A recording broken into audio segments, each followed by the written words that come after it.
Welcome back. Let's talk to Jeremy Lyon. He's a consultant at Hobart Capital. Morning to you, Jeremy. Good morning. I had a breakfast meeting this morning with somebody really quite senior in the city, and he was very fearful of this North Korea situation, which surprised me.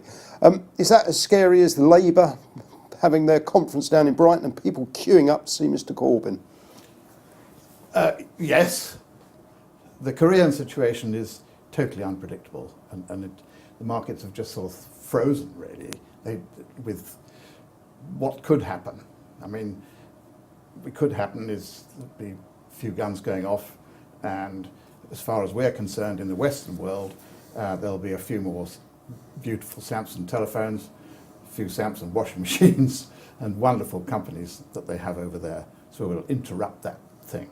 But to look at the Labour presentation in Brighton is actually quite relevant, mainly because our current government is fairly weak and could fall at any time over the next year or two. It's not immediate, but it is that bad. And you have this, I was going to say rabble, but that would be unkind, a new type of politicians who have had no experience of being in government, who just think you can borrow money till the cows come home.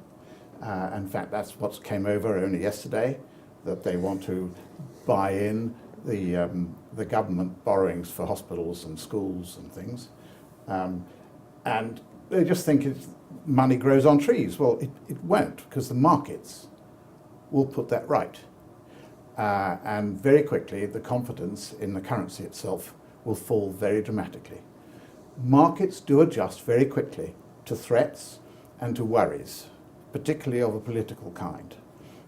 And so I'm very concerned that over the near future that the markets will start seeing that politics is very rotten, and we will depend on the goodwill of our lenders, which, if you remember, only last week I was talking about the fact that our pension funds are being very underfunded, and it's going to get worse if there isn't stability in the world. Okay, so let's take the political situation, the geopolitical situation, back to the FTSE 100. I was thinking overnight that we've seen Clem Chambers from ADVFN predicting a stock market crash. We've seen some big US banks suggesting everything is in place for a top. Is this the right time for people to be buying a bucket load of put options, okay, for Q4? Because it strikes me that if you're unclear about which way the market's going, you would buy calls and puts, so you've got a potential breakout to the upside and downside. But I'm pretty sure at the moment nobody's thinking this market is going to break further up, and the risk is to the downside. And therefore, whether you're a portfolio manager, if you're a day trader, you should have some deep out of the money put options on the back burner, so to speak. Well, I'm a fundamental investor and not a gambler. Options to me is someone who wants to play the game in a short period. Markets at the moment are really quite stable. We've had, interestingly enough, the oil prices moved substantially over the last 2 or 3 weeks. It's gone from 52 to 59 today. Well, that is a huge move.